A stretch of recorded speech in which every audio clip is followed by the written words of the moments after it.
नमस्कार मंडळी, मी गौरव साठे आणि गौरव साठे व्लॉगमध्ये पुन्हा एकदा स्वागत आहे। तुम्हाला तर माहितच आहे की आपण पेपर एजन्सी चालू केलेली आहेत आणि सव्वादे गावामध्ये आपण पेपर टाकतो। सर्वात कमी मार्जिनचा जो बिझनेस आहे ना सध्याच्या घडीला, मला नाही वाटत पेपर डिस्ट्रीब्युशन शिवाय दुसरा कोणता त्याचं नाव तुम्ही घेऊ शकता असं असतं। आम्ही पेपर वाटतो, पेपर मागे आम्हाला ₹1.25 किंवा ₹1.5 असं सरासरी एका पेपर मग कमिशन मिळतं। पेपर तुम्ही ग्राहकांनी पैसे नाही दिले तर आम्हाला आमच्या खिशातनं द्यायला लागतं, तरी सुद्धा आम्ही हा बिझनेस चालू केलेला आहे। कसं आहे मंडळी, सर्वात कमी मार्जिनचा बिझनेस म्हणून पेपर डिस्ट्रीब्युशनचा पेपर ओळखला जातो। मला माहित नाही की जे पेपरवाले जे आहेत त्यांना किती मिळतं त्याच्या मागे असं काय माहित नाही, पण मी तुम्हाला एक सांगतो गोष्ट, साधं कॅल्क्युलेशन आहे, साधा हिशोब सांगतो तुम्हाला। तुमच्याकडे जर A4 साईजचा पेपर असला, तुम्ही झेरॉक्स काढाय कधी गेला असाल तर तुम्हाला माहित आहे की A4 साईजच्या पेपरवर प्रिंट करायला आपल्याला किती खर्च येतो, त्या पेपर साईज प्रिंटचा खर्च येतो ₹2 काहीतरी घेतात ते लोक प्रिंट साईजचा। मग ते A4 साईजचे ते तुमच्याकडे जो न्यूज पेपर येतोय त्याची त्या A4 साईजच्या पेपरची तुम्ही तुलना करा आणि तुलना करून तुम्ही एकदा एक असं कॅल्क्युलेशन करून सांगा की अंदाजे तुम्ही किती A4 साईजचे पेपर ते पेपरमध्ये बसू शकत असेल। मंडळी, पेपर नाही म्हणला का नाही, तुमच्या हातात जो ₹5 पेपर येतो ना, साधारण तो 20-30 रुपयाला त्या पेपर वाटणाऱ्याला पडतोय। मंडळी, विशेष आहे गोष्ट, कॅल्क्युलेशन करून बघा।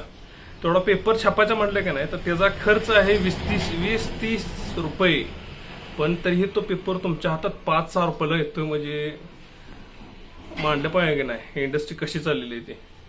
आणि या काळात सुद्धा ही इंडस्ट्री चालू आहे कारण तुमच्यासारखे वाचक लोक आहेत म्हणून, आणि वाचनाला प्रोत्साहन देणाऱ्या त्या एजन्सीज अजून कार्यरत आहेत म्हणून।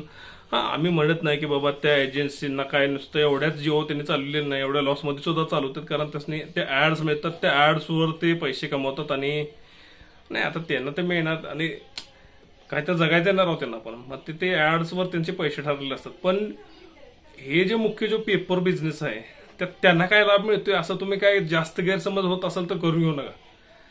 पेपर बिझनेसमध्ये त्या विकून त्या पेपर एजंटला सुद्धा काय मिळतं असं काय नाही, कारण ह्याचं कॉस्ट जी प्रिंटिंगची कॉस्ट आहे, ते पेपरची कॉस्ट आहे, हीच जर कॉस्ट आहे पेपरची जर 20-30 रुपये होत असेल, काय होत असेल याचा विचार करा।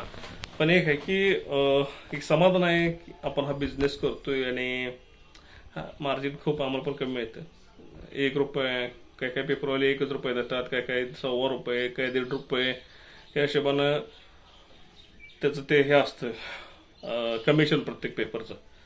मग त्यानुसार बिलं दिली जातात, बिलं आकारली जातात। घरपोच सेवेसाठी ₹10 एक्स्ट्राचे असतात। इतर सेवा म्हणजे आता एखाद्या शाळेला द्यायचं आहे तर त्यांना साधं बिल चालत नाही, त्यांना मग ते इनवॉइस बिल टाकायला लागतं, प्रिंटेड बिल आता जमान्याभर राहायला लागतं, त्यामुळे स्कॅन बिल करायला लागतं, QR कोड असलेलं बिल टाकायला लागते, पेपरची संख्या टाकावी लागते, बऱ्याच गोष्टी येतात। तुम्ही जर आपले पेपरचे ग्राहक असाल, आमच्या एजन्सीमधून SVG सेंटरमधून पेपर घेत असाल तर तुम्हाला माहिती आहे की SVG सेंटरची बिलं कशी असतात ते, आणि खूप गोष्टी आहेत मित्रांनो।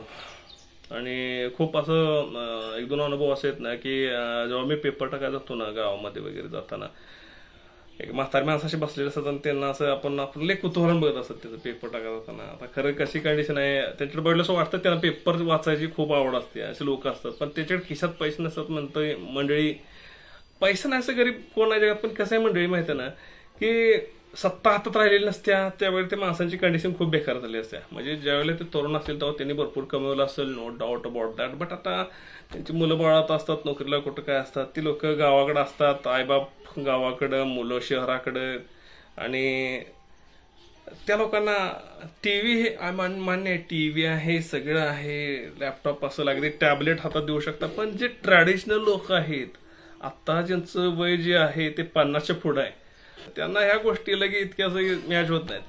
ते त्यांना ते किती पण टीव्ही दाखवा, दिवसभर टीव्ही दाखवा, पण ती पेपरसाठी त्याचं मन तयार होतेच। म्हणजे अशा माणसासाठी काही करता आलं तर नक्की करायचंय।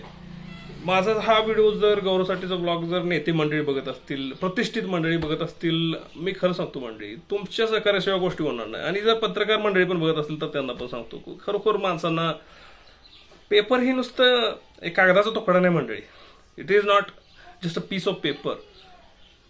जे 60च्या वर आहेत आता भारतात जे ज्येष्ठ नागरिक आहेत त्यांच्यासाठी पेपर खूप महत्वाची गोष्ट आहे, खूप त्यांचं म्हणजे एक अशी काठी म्हणू शकतो की नाही पानाची गोष्ट आहे ती।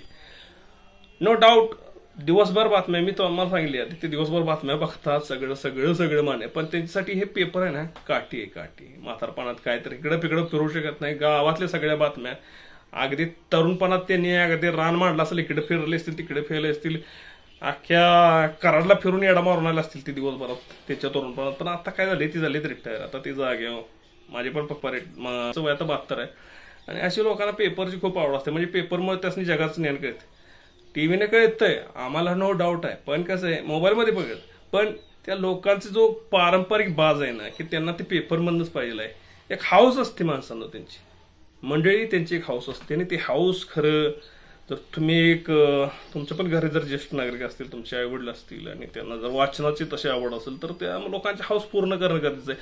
आणि जर ती मुलं जर तसं हाऊस पूर्ण करत नसतील तर ऍटलिस्ट जे प्रतिष्ठित नागरिक आहेत किंवा ज्यांच्याकडे खरोखर आहे सधन नागरिक आहेत, थोडंसं धन सोडायला सुरुवात करा आणि जरासं सहकार्य करा. आणि खरंच जर नेते मंडळीने थोडंसं, जर राजकारणी मंडळीने थोडंसं जर सपोर्ट केला का नाही, आपल्या गावात असा पेपरचा एखादा क्लब आपण तयार करून, जे ज्येष्ठ नागरिक आहेत, फक्त ज्येष्ठ नागरिक ज्यांची कंडिशन थोडीशी कमी आहे, की ज्यांना वाचायची तर आवड फार आहे पण त्यांना वाचायला मिळत नाही, अशा नागरिकांसाठी आपण एक क्लब तयार करू शकतो.